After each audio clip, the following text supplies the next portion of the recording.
Now I'm very excited to welcome back a Chicago radio legend and the one and only Mike North from ESPN 1000. You can follow Mike on X at North to North. Mike, here we go again. Bears, how are you doing, my man? I'm doing great. The Bears are doing great. I never thought in my wildest imaginations, 61 years I've been a fan, for Christ's sake. Did you ever think that they were going to be this at this position right now? Nobody did. I think Ben Johnson, Kiev, has done in my lifetime. And like I said, I've been a fan since 1961. In my lifetime, as a Bear fan, the best first-year coaching job a Chicago Bear coach has ever done. I mean, he took over a team that couldn't get out of its own way last year, and he's just been great as a play caller. He has not passed the ball all over the football field like we thought he was going to do because of his days in Detroit. He knew he's playing outdoors in a lot of venues. They built the offensive line. Ryan Poles has made a comeback. They're opening up holes. I never thought they'd beat Philadelphia. And when they had Sayers and all these runners, Peyton and Suey together, they never ran for 250 yards in a game. No. And that's what they did against Philadelphia. It's amazing. And, I think Peyton once had 276 once, and I don't think anybody else had rushing yards. Yeah, that was it's just been amazing to watch, man. But I got to tell you, I'm excited for the Bears. I said even the worst owners can get lucky every once in a while and accidentally fall into somebody. Oh, yeah. I think that's what they did with Ben Johnson. Right. But I got a little quick story to tell you about my last weekend, if you got a minute, Mike. I love it. Go ahead. All right. So, my son's 11 years old, clubs baseball. Last weekend, we're at this tournament called the Sandlot, and it's out in East Mesa. Right? We're still doing tournaments where, baseball doesn't stop down here in Arizona land. But, I'm an idiot because I'm the guy that sits behind the home plate, watching these umps make these terrible calls while the rest of the rest of the parents are smart enough to stay far away and not even put themselves through that kind of pressure. So, we're playing this team and they're pretty good, the Sandlot. And I look to my left. Do you know who's standing next to me? Who? Pat Murphy. Wow. Yes, manager of the year, Pat Murphy. Wow. He's made his buddy Craig Counsell a bridesmaid. So, absolutely. So I'm like thinking to myself, wow, scouting these kids at 11 years old, I starting pretty young. And then I look in the middle, the kid's last name has Murphy on him that my son is playing against. And I'm like, okay, that's his team. And then later somebody told me that Sandlot is his team. This is his club's team. And it's funny, it's like I've probably ran into him a few times actually around the dime. He's just being a nice, normal guy. He's not coaching. I think I seen him go in the dugout, but he lets his coaches do his thing. So that was kind of fun. And nice. His son all of a sudden crushes a triple, like way out there. And I'm thinking to myself, thank God my son wasn't pitching at this moment.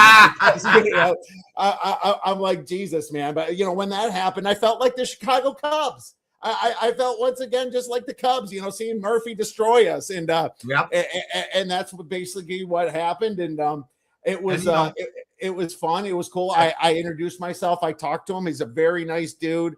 On the way out, he made an attempt to say goodbye to me, and I thought that was nice of him too. And it's a fun little tournament. But just seeing Pat Murphy, the manager of the year, sitting there watching my son play baseball was definitely awesome. A surreal experience. Well, baseball guys love baseball, and if they have kids involved, and they get a lot of involvement. But you said it right. I mean, Pat Murphy. I think the Cubs bring back a guy named Thielbar yesterday, 38 years old. They let go of Keller. He goes somewhere else, and this guy was one of their better relief pitchers. So I don't know what they're doing right now. Keller was good. Yeah, I agree. I thought Keller was. Yeah, and they decided to let him go, and they re-signed Thielbar, and like we're supposed to get all excited, a 38-year-old journeyman. So we'll see what happens. But Pat Murphy runs that division, and it's just comical how the Bears. How the Cubs paid Counsell $8 million a year, and he's finishing as a bridesmaid to a team that he helped at the beginning of his managerial career. Well, it turns out that he coached the owner of the organization, who's like the head coach of a lot of different AZ 643 teams, Jeff Landry. He actually is friends with Counsell too. So Sure. so he's good buddies with him. He was Pat Murphy was his Arizona State coach back then. Oh, okay. So Yeah.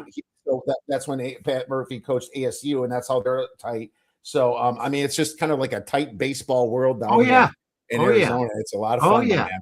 A lot of Yeah, fun. life's good. You play all year round. We weren't given that opportunity Oh, growing up in Chicago. You no, wouldn't, it we wouldn't weren't. get warm. It doesn't get warm till June. I remember playing high school ball in May. We were freezing to death. So, Yeah. that's where the hot water states. If you want to be a ball player, you have the advantage. No doubt about it. Well, I wanted to tell Pat to take it easy on the Cubs this year, but I didn't. I decided not to. I didn't think he would oblige to that. Anyway, I agree with you. I agree with you. Well, let's get into some football then, my man. All right. Tua Tagovailoa benched. Was he properly benched? You think? You know what? I'm torn on this one, but he did lead the league in interceptions. He admitted himself he's not playing well. Maybe it's just a temporary break. I know that they're into him for a lot of money next year. I wouldn't be surprised if he didn't come back next year.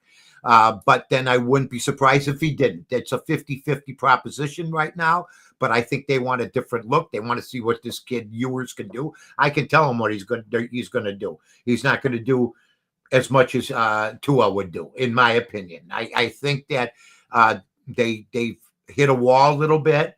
I don't think it's just his fault, but that pass he threw the other night was inexcusable to Santi Samuel. So I look at it as I have no gripe with it.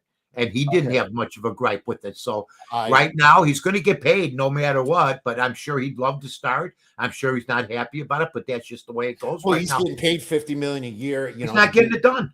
Well, he got lackadaisical, man. You could see it in his eyes. You could see he wasn't even prepared the last game. And what's this? You can't play under 35 degrees. Half the teams you got to go play in under 35 degrees in the NFL. If you can't play in under 35 degrees, you don't belong out there. I mean, that's the whole thing about Tua. It's always been something that hot weather states or cities have to deal with. Coming to Green Bay, if you will, coming to Chicago. Back in the day, Minnesota, you didn't want to play at Metropolitan Stadium before they built the dome that they have now. I think 12, 13 teams have domes now, and it's probably going to grow. I can foresee a day when most of the teams, maybe a third only, will have open door stadiums, open air stadiums. So I'm glad Buffalo's doing it. I'm sad that Cleveland's building a dome. But the all-purpose stadiums, the wanting to host Final Fours has come into the equation. I know that the Chicago Bears are playing their little bluff game again. They're threatening to move from Illinois to Indiana. They've tried this ploy 3, 4, 5 times. It's political posturing, but to bring it up right before the holidays, we may need tax dollars. Otherwise, we're going to leave Illinois. To bring it up before the Green Bay game, I thought was poor taste by the organization, and it doesn't surprise me. They're having a good year on the field. They continue to baffle people off the field. That stadium should have been signed up and ready to go in Arlington Heights, Illinois, a year ago, and Kevin Warren has just boondoggled that whole thing. So now they're going to go look at their third site. It's just It doesn't make sense. I've been hearing they were going to have a new stadium since 1975, and it's 2025. So you know what? In my lifetime, and I plan on living another 10, 15, 20 years at least, I don't think I'll see a new stadium here. That's just the way it is. We could do 10 shows on Chicago politics and how poor Kevin Warren is as a leader and as a president of an organization. And I've already ranted enough about that. But I think that there was a big part of home field advantage to having that coldness. And I like what Buffalo's going to do, control the wind, but keep it open. I kind of think I'm kind of starting to like what they're doing, but the whole stadium thing. Well, even if you look at they always say this too. If you go to Tampa Bay as a cold weather team in December, or you go to Miami, there are people, Jacksonville, there are teams that are conditioned already to playing in cold weather. And when they get out there around the third quarter with the 2, 3, 4 minute mark left in the third quarter, you start to see them wear down if it's a close football game. And that's happened before. I mean, I remember even the Bears in their heyday in the 80s, they'd go down to Tampa and it wouldn't always be easy. So, and then they went to Miami on that Monday night and they they got beat. Now, was it because of the weather? I don't think so. It was humid that night. It was a little windy, but they did change climates. There's no doubt about it. They went down there and they got beat. Who wins the NFC North? Wow, it's wide open, but I'm gonna lean Detroit. I'm gonna lean Detroit. I think that they can still do it. I think the Bear Green Bay game is huge. Whoever loses that game is in big trouble. Green Bay already beat them once, but now we're playing at Soldier Field. The Bears are 1-point underdog. So I found that sort of baffling. I thought that the way that the Chicago Bears are playing, that they'd be and they really let Green Bay off the hook the last time. So Ben Johnson wants this game. There's no question about it.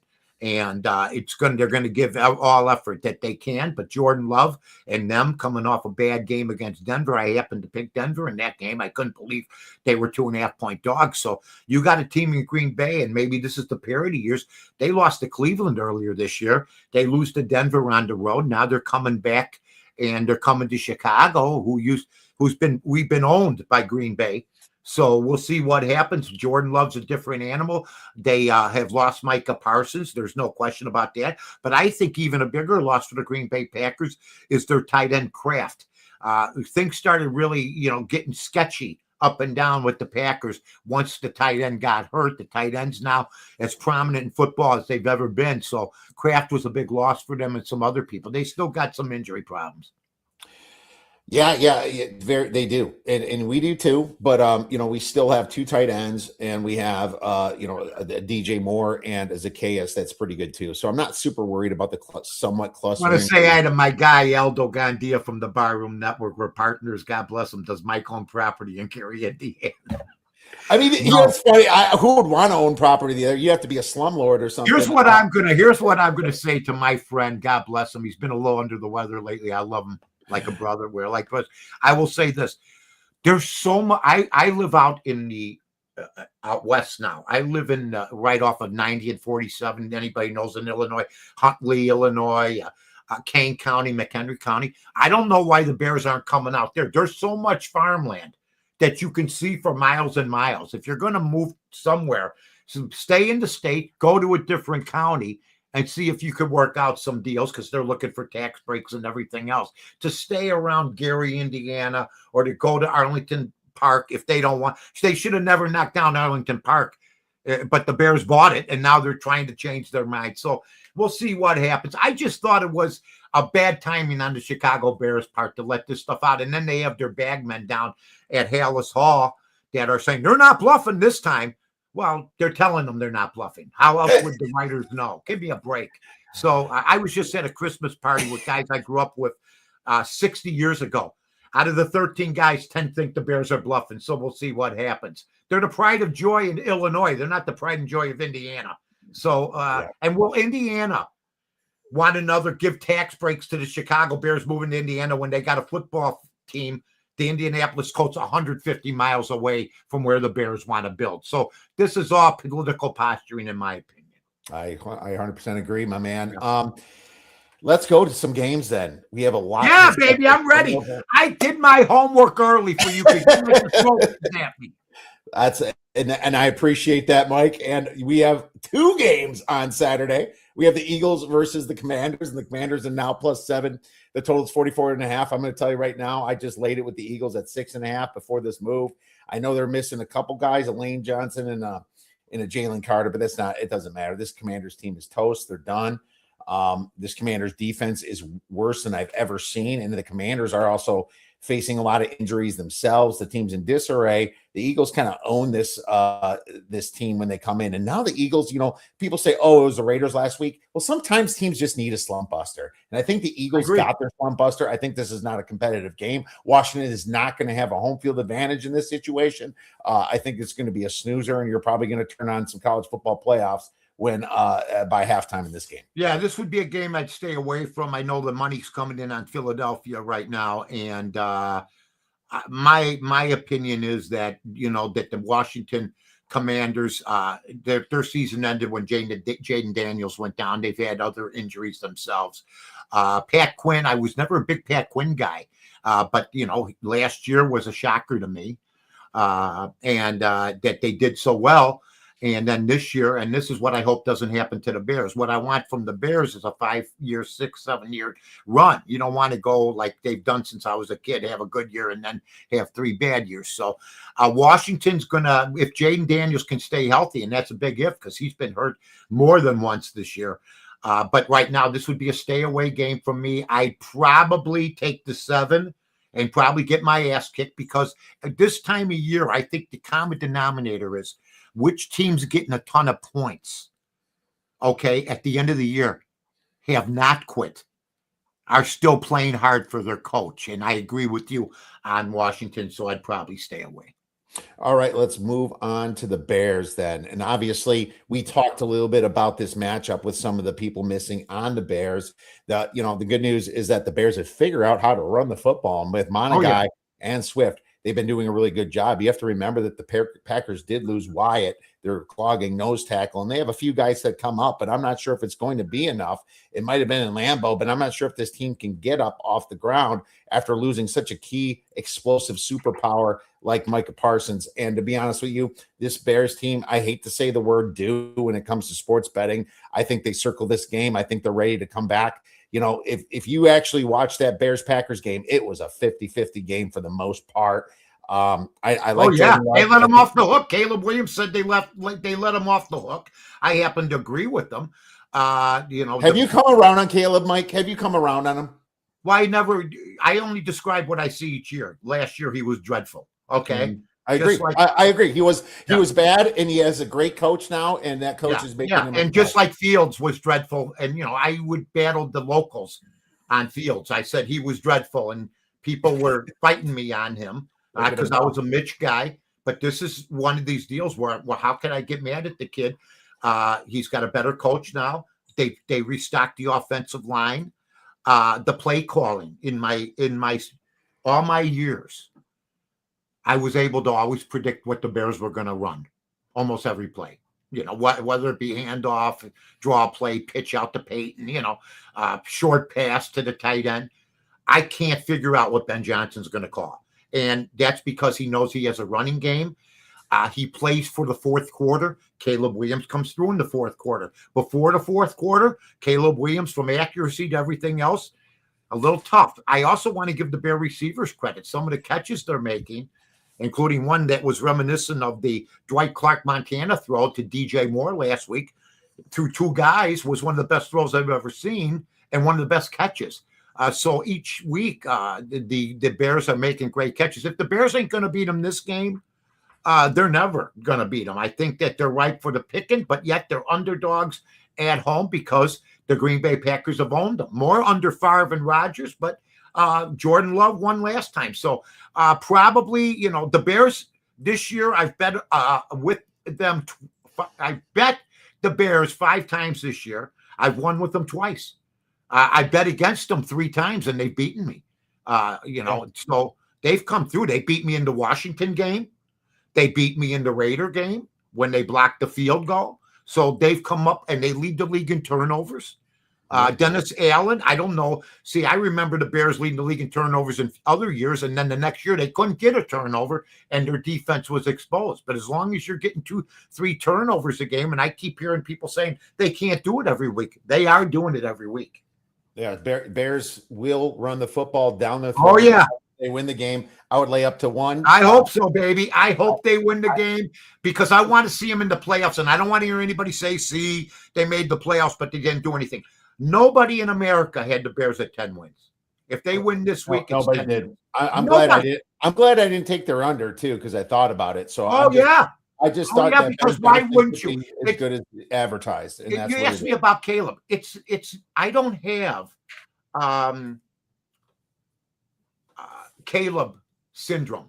Okay, I have Bear syndrome over the years. Right. They surprise me once every 6-7 years, and they suck the rest of the time. I mean, in the 70s, they were dreadful. The early 80s, they were dreadful. They had a 5-year run in the 80s. We thought they'd go to 2-3 Super Bowls. They only went to 1. Then they went back down again. So what I'm hoping is that we're building a continuity. And if we could get into the playoffs, that just sets things up for the Bears next year. Bears Pick'em is my play for this. Baby, I can't argue with you. I will not bet against the Bears. I'll tell you that right now. They aren't afraid to play anybody. Ben Johnson gives them that confidence. They got a comparable and a competent guy at the top. I was wrong about Ben Johnson. He didn't deserve $13 million to be the seventh highest rated paid quarterback in football. Mm-hmm. What's he done? Well, he's done the best first-year coaching job I've ever seen a Bear coach do. Period. Ditka had to clean out lockers his first year, and Ditka was great. But they built through the draft. That was the last great rebuild in Chicago, the 85 Bears. They built everything through the draft, from Singletary to the Fridge, to Becker, to Bortz, to McMahon. Every player on that team was homegrown. So they didn't have free agency back then, and they didn't take advantage of it. So, but then that's been it. And they only made it to one time. So I think Ben Johnson is worth the $13 million, at least this year for sure. Bills, Browns plus 10.5. I'm passing, Mike. I just think this is a flat spot for the Bills after the Patriots win. I don't want to mess with it, but that's also the Browns. So pass. I'm going to lean the Buffalo Bills in this one. I think that they continue the momentum. I think Josh Allen proved to everybody last week. I think the momentum is going to for Cleveland to get 10.5 points. I know they got Myles Garrett. I get humored by the Packer fans. We lost Micah Parsons. Well, I looked at his record with Dallas and his playoff record. I don't see a Super Bowl. I see 1-3. Are they going to be worse off without him? Absolutely right. But Myles Garrett, they need more than him to beat Buffalo. I think the amount of points that they're getting makes you want to lean the Cleveland Browns. I would lean the Buffalo Bills. All right, next game we have. It looks like it's like a quiz show, isn't it? Yeah. How do you like the answers I've given you? It's crazy. I love it. You're nailing every single one of them. Cowboys hosting the Chargers. Tony Plaza. What a party that was. I got to tell you. Bruce Willis. Die Hard's a Christmas movie, my man. Oh, absolutely. Except to Mr. Takagi. I'm going to have to rewatch that. It's been a minute. Cowboys minus 2.5, total 49.5. You know what's interesting about this line, Mike? Watch when the Eagles win this freaking tank, because the Cowboys are out of the playoffs once the Eagles win. But the question is, will they still be motivated?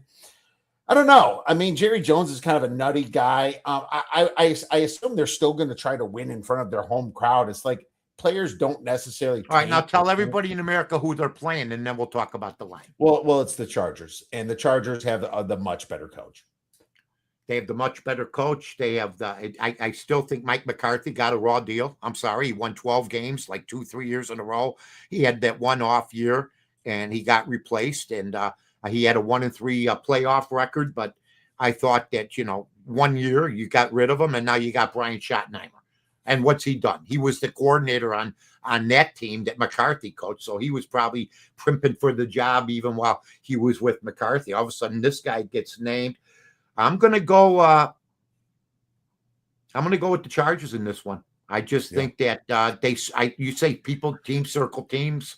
I think that the Dallas Cowboys have excellent receivers. I think Dak Prescott is a hell of a quarterback, but he just can't get it done when it comes to the big games. He just doesn't get it done. And I'm not just blaming him. I'm blaming the whole organization as far as that goes, period. I like the Chargers some too. Yeah. I think if you like him, you bet him now, because you're not getting a 3. And as soon as the Eagles win, the line's going to tank to 0, because they're going to say Dallas is out. They're not going to try. And I'm not sure if they're going to try. That's just the narrative of the public betting, and the odds makers will adjust. So that's exactly what you can expect on this one. Right. Next, Vikings, Giants plus 2.5, total 1 plus 1/3. Or total 43.5. Money line is plus 130 on the Giants. Yeah. This Minnesota team's tripped me up a little bit. I've won lately. I've won the last 2 weeks with them, but before that, they were tripping me up. Believe me. I don't know where I'm not sure what I'm going to get, because I love Kevin O'Connell. I think he's a good coach, and McCarthy is just. He's going to be good.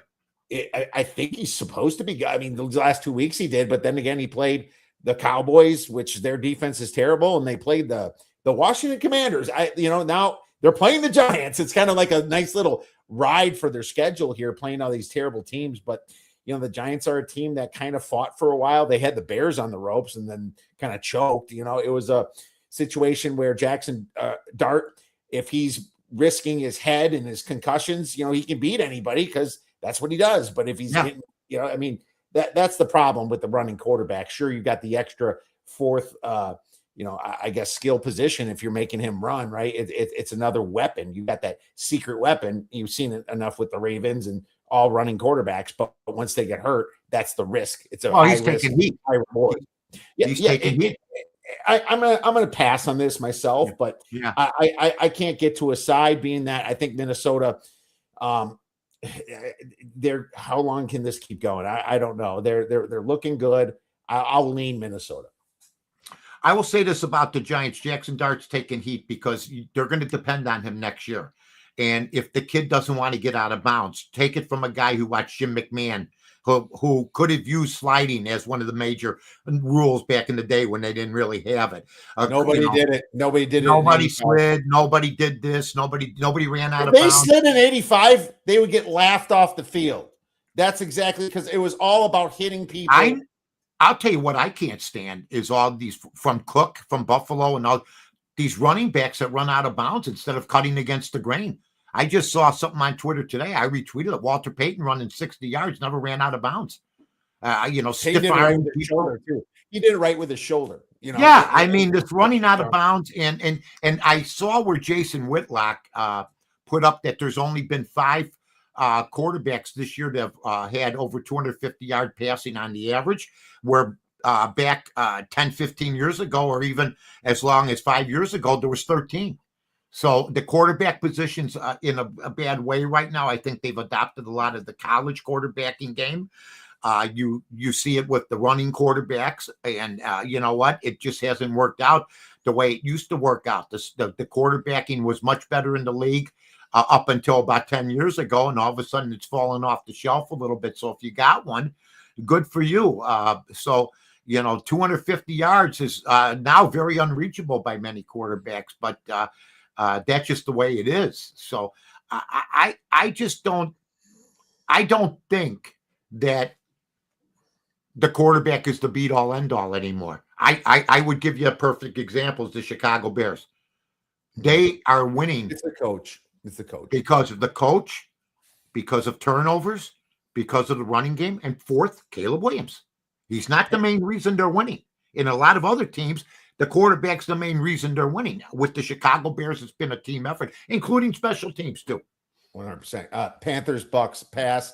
+3 is a home dog with the Panthers. I would lean the Panthers, but the Bucks are really the better team. This Panthers team has some fight and they have some choke in them too. They're good when they're down. They're bad when they're up. It's just a weird situation. They got a very good head coach, but I'm very surprised. Baker Mayfield, up to about 3 weeks ago, was an MVP candidate. He went into the shelf. They had a lot of injuries. I'm not going to blame that because they had some injuries when he was playing well. I would lean Tampa Bay here. All right. What about Jets, Saints? Saints -4.5 total, 40.5. Trap game of the week. 4.5. New Orleans is playing well. Their new quarterback is playing well, but he's still young and he still makes mistakes. I'm going to take the New York Jets in an upset in this game. I think this is the classic trap game. The Jets are going down while the Saints are going up, yet they're not getting even 5 points in this game. I'd take the New York Jets in a trap game. I love it. It is a trap game. And what do you do when two bad teams play each other? You take the points. Anything most above of the time. That is the rule, my friend. The rule. Bengals, Dolphins +4.5 total, 47.5. This is the new, the game that we somewhat discussed with Tua's benching. I don't know a lot about yours, but I'm just going to say that Tua hasn't been playing good either. So it's like it's like I'm trying to handicap that step. And there's going to be another game where we have to talk about quarterbacks stepping down to the backup.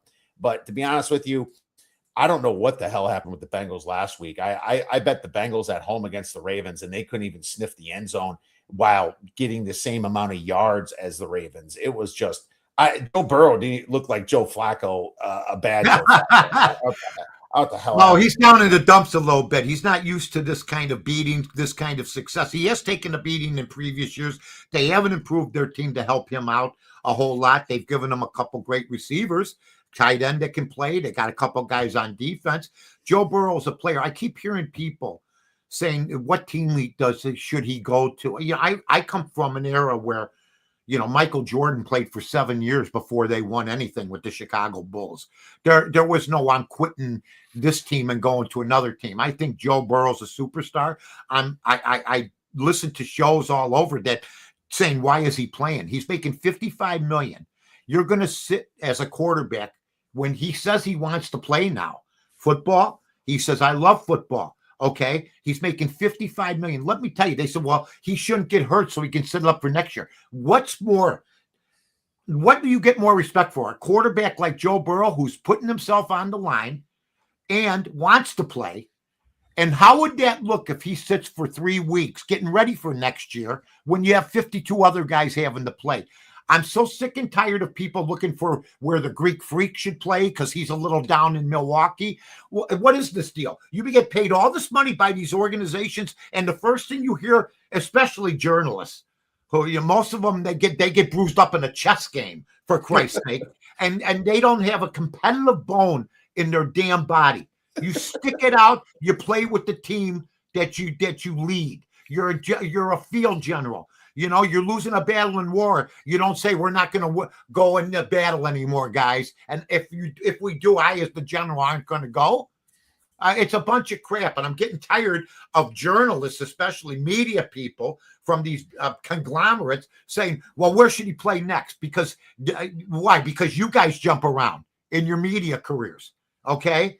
But football players are conditioned to play regardless of whether they win or lose, and Joe Burrow's a winner, and he wants to play, and I couldn't respect him more for it.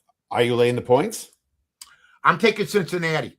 I think that Cincinnati's bad enough right now, but Joe Burrow had the biggest stinker he's ever had. What are the chances of him having 2 stinkers in a row? I don't think it happens.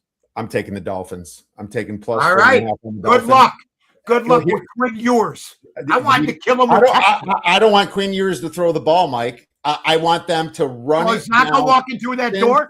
Cincinnati has the lowest rush EPA by any team, and that is all they need to do. And McDaniel, coming from the Niners, should know how to do it. Now, will I get screwed? Is this a high confidence play? No. I'm just taking a team that's a dog to one of the worst defenses I've seen in this year. So, well, that's okay. It's okay to disagree. You don't have the running quarterback in Tua to worry about, number one, if you're the Bengals. Number two, is Larry Zonka walking through that door? Is Eugene Mercury Morris walking through that door? Is Jim Kick walking through that door? No.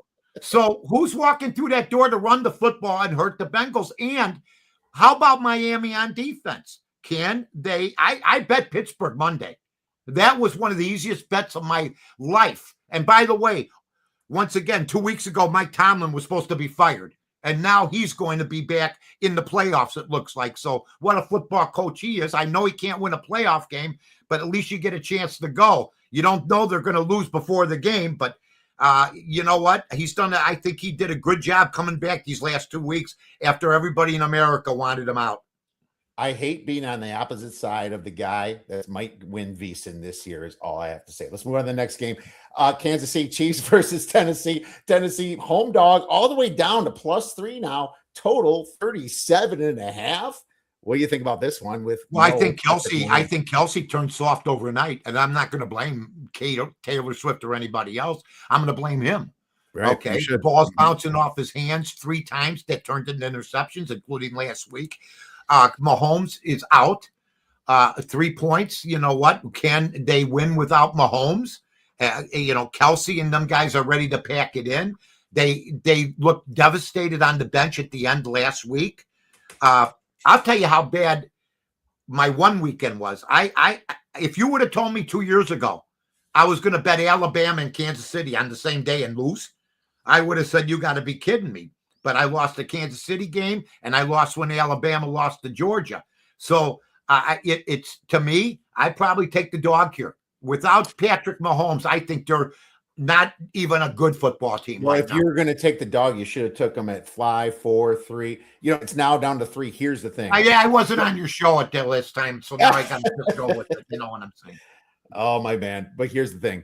I'm just saying that books are I've been fading the Chiefs every week, and it's been my best bet, man. Since the fast. Well, weren't they beating you early a little bit? Didn't they beat you a little bit early? And then now you're right. The last 3 weeks they've been terrible. 5 weeks. I started about 5 or 6 weeks ago. Here's the thing. The books are going to need Kansas City. Just remember, all I'm saying, I'm not playing this one because Kansas City's offensive line is way too banged up. Kansas City's offensive line is terrible right now. But I'm not playing this one because I think you're going to I probably won't either, to be honest. I think you're going to get an embarrassment effort from them, but I can't trust it. But I'm just going to say the books need the Chiefs this week. The books need the Chiefs. Remember that when you're watching this game. Falcons, Cardinals plus 2.5. It's round plus 3, 2.5. Depends upon where you're looking. Total 47.5. I looked at this game, stared at it, and I thought about betting the Falcons, and I said, man, if I really hate myself, I'm betting your prediction on the game. Maybe the fact that I bet the NFL, I hate myself. But this is one you really hate yourself if you're betting this one. Yeah, I think that they could trade Murray for Tua, and they'd be getting almost the same player. And quite frankly, I think that this is a stay away game for me. It's not worth it. There's other games you can play. Period. Hey, rewind this show and you'll see what we think about. Oh yeah, just rewind what I said. I just think it was a bad political move at a bad time before the holidays, and you're playing Green Bay and you come up with this nonsense. Jags, Broncos -3 total, 46.5. I think the Jags found a coach finally. I think they're playing with confident football. I think Denver does not win by margin, and Sean Payton makes boneheaded mistakes. I think Denver's in a flat spot. I think Jacksonville's been disrespected enough. I'm taking the Jaguars. I'm not going to argue against that because Trevor Lawrence, folks, if you've ever seen Trevor Lawrence and you ever stood next to Trevor Lawrence or somewhere, if you ever seen him on TV, this guy's 6'5", about 235. Okay. He's a beast. And he's finally figured it out. And he's got a good team and a competent coach ahead of him. It's the coach, man. Urban Meyer and all these terrible Peterson. Coaches. He's had I'm a Trevor Lawrence guy, and this is one of those games that, Jacksonville has proven themselves a couple times. Now, I've said it earlier this year. If Jacksonville's all that, it's time for them to start winning some games, and they are. Steelers, Lions -7 in most books. If you've at Detroit, right? It's at Detroit. Our friends at FanDuel have -6.5, -120. Totals 51.5. I'm going to call it 7 because most books have it at 7. This is a wonderful teaser leg. I think Detroit could win by margin, though. I'm just going to say that. I think it's a better spot for Detroit. Steelers on the short week. But it's also, you got a pretty confident Steelers team as of right now, trying to win their own division. So I thought about laying it. I'm probably not. I'm probably just going to tease the Lions down. Let me tell you something. Last week I watched, Monday night, I watched the Steelers. I got to be honest. I never seen Aaron Rodgers throw a better football than he did in that game. I mean, he was zipping the balls in. He's got to be able to have time to pass. He can't run like he used to. He seems relaxed. I think he smells the money a little bit. Not that he's been an overwhelming winner. He's only got one Super Bowl in his career. But I like the way he's playing the position. I'd probably take the points in this game with him as the quarterback. He threw such a beautiful ball on Monday night. I was absolutely impressed because this was not the guy I've seen, and that's because of the organization that had played for the Jets last year or two. Houston Texans are 14.5-point favorites at the Raiders. Ravens have killed me this year. The first few weeks I got off them finally. Pete Carroll, listen, I wanted, and I was right about one thing. I remember when the Bears had not named a coach. And I said, Pete Carroll might be a good coach for the Bears. And my buddy goes, I didn't say that. I said that my buddy goes, well, he's done. He's never coming back. And then 2 weeks later, after Ben Johnson was hired, they hired Pete Carroll. But I think the Raiders have quit on Pete Carroll. I don't think they have a good football team. I think they might be the worst football team. They've had 2 big double-digit odds against them the last 2 weeks. I think that the 14, you should cover that. You should cover that. They are the worst team in the I think league. the Raiders are. If they tell me about Max Crosby one more time, they should have probably traded him and gotten something for him. Max Crosby only shows up for big teams. I'm just telling you. I haven't seen much from him either. I mean, Pete Carroll doesn't have a good team. He's not done a good job, in my opinion. I'm glad he got another gig, but it wouldn't surprise me if he was let go at the end of the year. I don't care what his contract is, but he did inherit a mess over there, going back to Mike Mayock and those guys. You know what I'm saying? Yeah. Sunday Night Football, we have I'm actually looking at Monday night right now. That's all right. We have the Patriots, and they're dogs to the Ravens by 3 points now. This is getting a little high for this Ravens team that's been looking really bad on offense. I wasn't impressed with the Cincinnati win just because it was just a lot of bad mistakes from Burrow. I have to lean the Patriots at 3. I'm going to lean the other way. This is another one of those games like, come on, man. How can they be giving New England 3? Are you kidding me? Okay, New England lost a good football game last week. Drake May is the real deal. Okay. And he knows how to play the game. But their defense seemed a little vulnerable at times last week. I am going to take the Ravens here. I'm going to take, and I know that Jackson's been hurting and stuff like that, but the odds, the number sold me on the Ravens here. I think that it should be New England -2, -2.5 as the favorites in this game. So I'll take Lamar.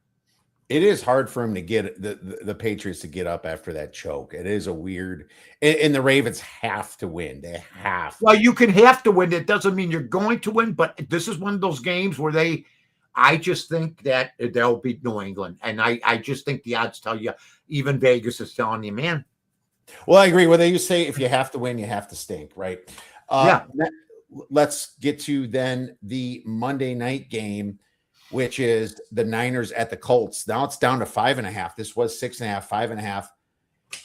God, is it not 6 anymore somewhere? There must have been some money coming in on the Colts here. To be honest with you, I think that the Niners went through a schedule like a horse carriage taking out the bride and groom through a wedding, my friend. They haven't played anybody the last 4 or 5 weeks at all. This has been literally the easiest schedule, and they've been blowing out teams. Now they're playing a desperate team who now is going to tighten up and show some defense and run the football. And, Phillip Rivers, he looked okay to me. Well, you know what's funny? You know what's funny? It sort of reminds me of Peyton Manning's last year with Denver, okay? Or when they went to the Super Bowl and he was just a game manager. But this is a perfect illustration of what I was talking about earlier, how poor the quarterback position is in football. Now, folks, you won't hear this from anybody but me. This is what I do. I do research when I'm going to come on with you. I just can't walk in and go willy-nilly. And who brings up willy-nilly anymore? Me. I will tell you this. There's 800 college football teams in this country, from Division I to all sorts of things. And the fact that they can't find in the National Football League 32 quarterbacks, and that they have to dip into the retirement pool from 2020 to bring back a Tyrannosaurus Rex to play for you. And they should have probably won that game last week. They ran the football, and that's what I think they're going to do again this week. He'll pick his spots. He threw a touchdown pass, but the quarterback position is so putrid right now that Phillip Rivers has been out of the game for 5 years, and he's back. I'm going to go San Francisco here. I think there's a lot of Phillip Rivers love out there, period. All right. I will disagree and go with the Colts at +5.5. Hey, you know what? And somebody's going to win. Huh? We're going to be geniuses in that game. Yeah. Now it's not 6. Now me and Mike are going to have 2 bragging points here. There you go. It's either going to be the Colts or the Dolphins. And I'll tell you this. I'm not too excited to be bet on the Dolphins, but we'll see what happens. Beer bet bangers, my man. Any plus money bet that you like that's on the board now? Could be any sport if you like, or any dog this week. You know what's funny? I want to talk a little playoff football. What's James Madison getting? 21. 21 points. Now, it's James Madison. Okay? Sure. Here's what I'm going to tell everybody. You won't hear this anywhere else, folks. Okay? Here's what I'm going to tell you. Kurt Signetti was the coach at James Madison. Kurt Signetti took 12 James Madison players and brought them to Indiana. Okay. And Indiana is where they're at now, the greatest single coaching job maybe in college football history, right? Here's my point. The players from James Madison, a lot of them were still there when Signetti was there. Okay. And they're since he left that program, they're in the playoffs. Now, should they be in the playoffs? That's another story for another day. But 21 points against a team that is named after, I don't even know, was he our fourth, fifth? Are you taking the money line? No. I would probably, I think a lot of people will take the minus 21 and they'll probably lose by 40.